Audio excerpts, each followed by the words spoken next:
Maria Morena. At eto na ang tambayan ng mga mahilig saan. MILF, My Intimate Love and Fantasies.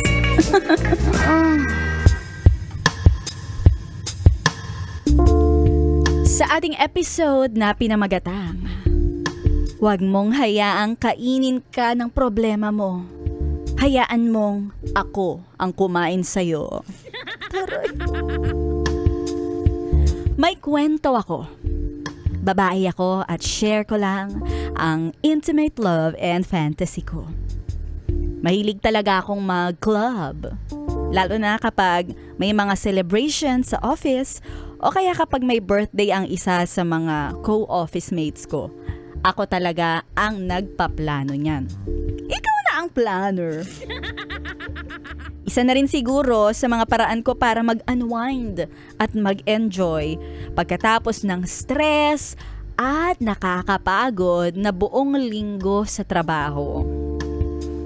Isang gabi habang nag-enjoy kami sa party, may isang lalaki na biglang lumapit at humingi ng number ko. Oy, ang ganda mo niyan.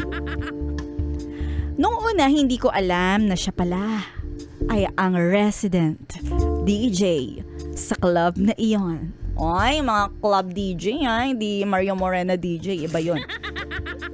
Sabi niya sa akin, matagal na raw niya akong minamatahan tuwing pumupunta ako ron. At lagi niya raw akong hinihintay para lang masilayan ang ganda ko. Ay, ganda mo talaga. Sabi mo yan eh. Kwento mo to eh. Bida ka dito. At dahil pogi naman siya at charming, ibinigay ko agad-agad ang number ko. Number pa lang naman ha. Because why not, diba? Mula nung nagkakilala kami ng husto at naging magkaibigan, naging habit ko na rin ang tumambay sa kanyang DJ booth habang nagsaset siya. At habang tumatagal, hindi ko na namamalayan, unti-unti na palang nahuhulog ang loob ko sa kanya. Hanggang sa dumating ang isang araw. O, gabi yun eh. Gabi yung mga wala namang araw pag nagdi-DJ clubbing. Normal lang naman para sa akin at sa kanya. Tamang jamming sa mga music at beats na pinapatugtog niya. Tamang inom lang rin at shot. Nung tapos na yung shift niya, nagulat na lang ako nang bigla na lang niyang hinawakan ako sa kamay at dinala sa backstage kung saan may sarili siya doong kwarto. Agad niyang inalak ang pinto ng kwarto. Basta may nakalak, may nagrarak-rak. Doon nagsimula ang lahat. Dahan-dahan niya ako ang kinorner habang pinaliligiran ng maiinit na halik. Hindi ko maipaliwanag ang nararamdaman ko ng mga sandaling iyon. May kaba at may saya. Hanggang sa nagpapadala na kami sa isa't isa at nagjurot sa loob ng kwartong iyon.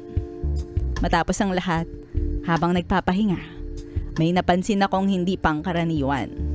May cellphone na nakatayo malapit sa salamin.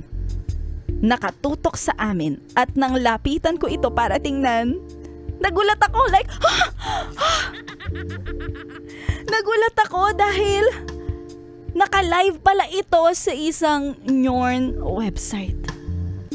Doon ko na-realize ang lahat. At iyon ang isa sa mga pinagsisisihan ko sa buhay ko.